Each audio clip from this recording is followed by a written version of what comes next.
It's a head-spinning semi-finals.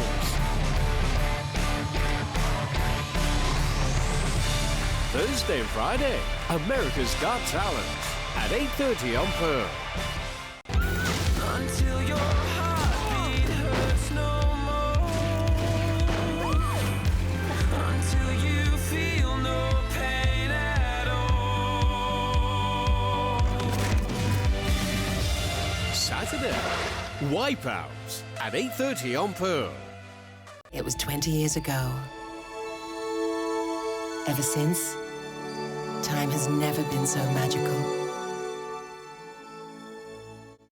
The time now is 11:40.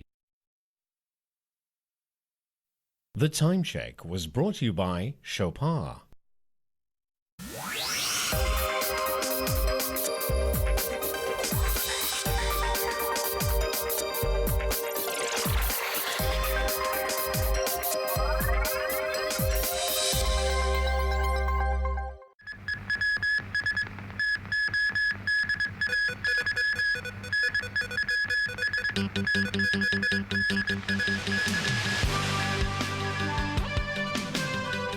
Key link tuning campaign promise on housing put on hold.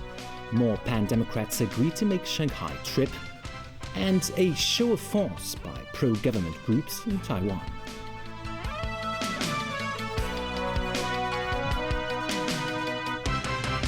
Good evening. Chief Executive Lin Chuning hinted today that the Hong Kong Land for Hong Kong People policy is being put aside for now. He explained that's because the local property market is no longer overheated. Rachel Leung reports. The Hong Kong Land for Hong Kong People policy was part of the government's response to complaints that property prices were out of reach for many local residents. But only 2 pieces of land in Kai Tak were up for sale under the scheme last year. When asked this morning whether the policy is still in effect, Chief Executive Leung Chun-ying said the local property market is no longer overheated. Demand from overseas buyers, he believes, is now minimal. But if needed, he said, measures that favor local buyers can be quickly reintroduced. For the buyers of the flats at the Kai Tak site, they can resell their properties to only Hong Kong residents in the first 30 years. If they rent their flats to non-Hong Kong residents, they can do this for only up to 5 years.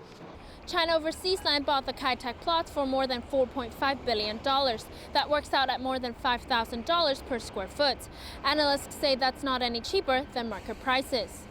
Li Weng-dat, chairman of a think tank on land use, points out the flaws of the Hong Kong Land for Hong Kong People policy. The first loophole is that because of the first 2 sales of land, the premium is very high. The second is that there are so many loopholes in how you can stop actually the mainland or the speculators actually through the second or the third sales can become the real owner. Because there's a lot of arrangement, for example, through the trust or through some kinds of overseas PG islands company register or using some kind of rent arrangement so that actually they own the flats and actually can evade from these kinds of policy. The Hong Kong Land for Hong Kong People policy was among Leung Chun-ying's election promises. He suggested back then that the policy should be written into law. But a member of the Long-Term Housing Strategy Steering Committee thinks the scheme will no longer be acceptable. I think it's quite appropriate for the government to make suitable changes to his policy. Now that the Hong Kong Land for Hong Kong People probably may not be really necessary when there are already other measures and there are already other market changes taking place in Hong Kong, which will effectively curb the property prices from further increases in the future. Today, a spokesman for the Development Bureau said there's no pressing need for a law on Hong Kong Land for Hong Kong People. He added, though, that preparations for legislation are underway and the government will continue to monitor changes in the property market. Rachel Leung, TVB News. More pan-democratic lawmakers have agreed to join a LegCo delegation on a trip to Shanghai later this month to meet with central government officials on political reform. But as Stephanie Choi reports, the Democratic Party still has not made a decision yet. Yesterday was the deadline for lawmakers to sign up for the Shanghai trip with the LegCo Secretariat. Only two Pan-Democrats, Leung Kwok-hung and Frederick Feng, confirmed that they will go on the trip set for April 12th and 13th. This morning, the Pan-Democrats held a meeting on the issue. Afterwards, lawmakers from the Civic Party, the Labour Party and the Professional Teachers Union said they too will go to Shanghai. But some others are still waiting for the central government's response as to whether Pan-Democrats will have a separate meeting with Beijing officials. They are counting on LegCo President Zhang Yoxing's optimism that an exclusive meeting can be arranged. And we are disappointed with the Central People's Government's refusal to, even at this late stage, confirm the arrangement. We therefore would ask the President, who is of course the leader of the delegation, to see to it that the arrangement, which is most reasonable by the Pan-Democrats, would actually be realized. Secretary for Constitutional and Mainland Affairs Raymond Tam, who will also be going on the trip, said he is glad to see more lawmakers expressing interest in it. It is a very good basis for the ongoing consultation and our ongoing process to bridge the differences among various political parties. The Democratic Party will decide whether they'll go on the trip after a Central Committee meeting on Thursday. Pan-Democrats will also set up a working group the following day to discuss their roles and strategies for the trip. Stephanie Choi, TVB News. In Taipei, a show of force today by supporters of a controversial trade service pact with the mainland, and a war of words erupted over who's responsible for the political crisis on the island. Here's Tony Sabine. Chaotic scenes at the Legislative Yuan, which has been occupied by student protesters for 2 weeks now. Today, a number of groups in support of the controversial trade deal made their way to the parliamentary compound, demanding dialogue with the demonstrators. There was a heavy police presence as authorities tried to prevent violence between the two sides. Among the 2,000 or so government supporters there, Chang An-le, commonly known as White Wolf, an alleged gangster who leads the China Unification Promotion Party. Noting that the students care about society, Chang stressed the need to restore order.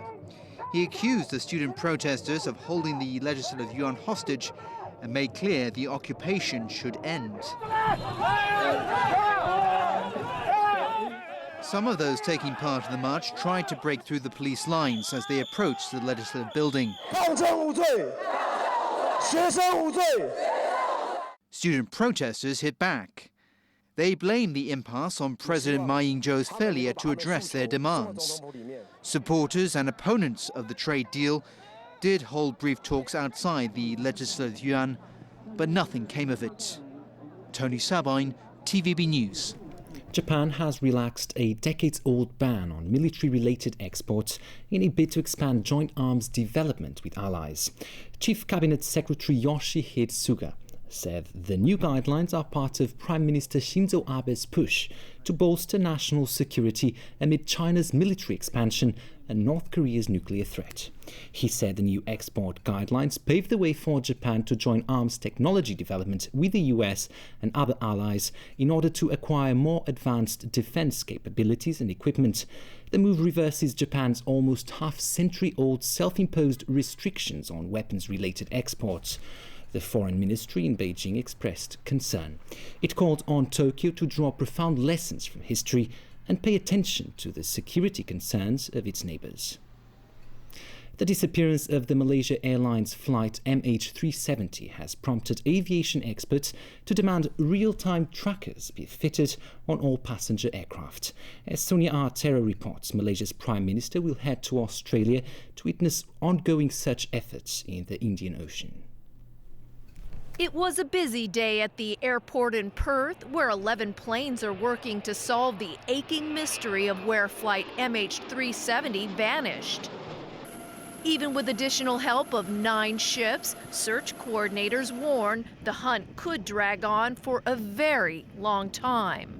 Essentially, we do not have any precision in where the aircraft entered the water.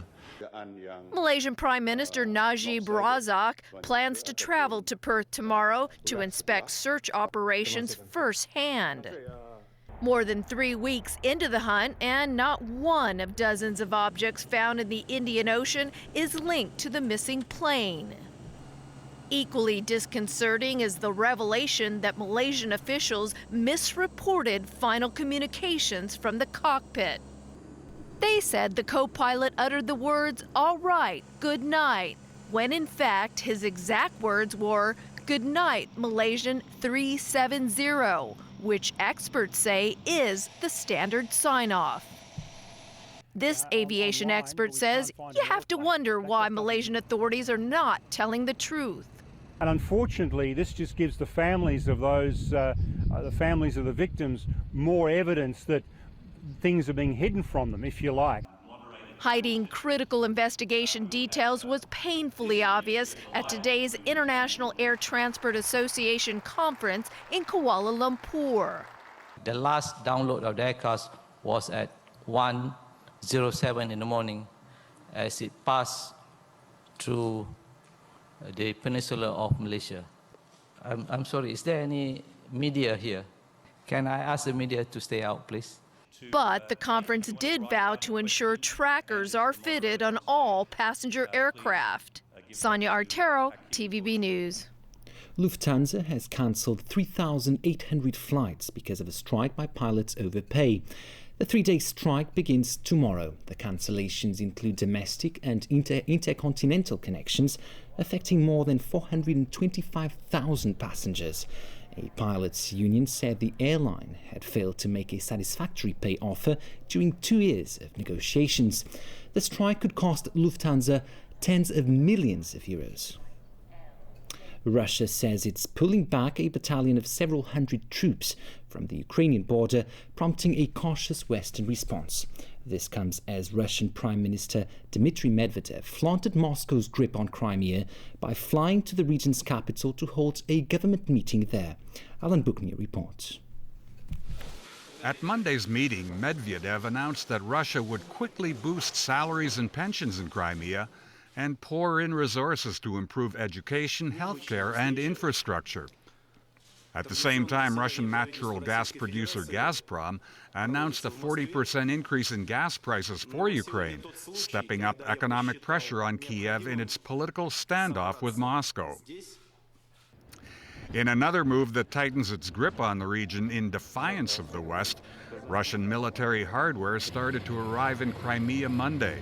10 modern tanks were brought in by train to a station just 30 kilometers from the Crimean capital Simferopol. This Russian general said they'll replace Ukrainian military hardware still there, which he described as in serious need of repair. Meanwhile, Russia says it's withdrawing a battalion of about 500 troops from its border with Ukraine, something the United States says is necessary to resolve the East-West standoff over the country.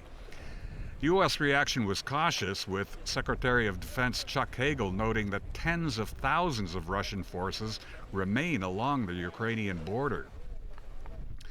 To keep its influence over the east and south of Ukraine, Russia has pushed for the country to become a federation where individual regions would have broad powers. Western leaders insist it's up to Ukrainians to determine the structure of their government, not Moscow. The foreign ministers of Germany, France, and Poland, meeting in Weimar, Germany, called for an international conference that would include Russia to discuss the situation in Ukraine. The meeting would be used to discuss political reform and technical aid for the country. Alan Buchner, TVB News. Back locally, the new Vice-Chancellor of the University of Hong Kong vowed to protect academic freedom and the right to free speech as he took up his post today. As Jenny Lam reports, Peter Matheson also promised to help students who may get into trouble while taking part in Occupy Central activities within the boundaries of the law. Aware of those who doubt the appointment of a non-Chinese as the new Vice-Chancellor of the University of Hong Kong, Peter Matheson showed off his linguistic skills on his first day at work.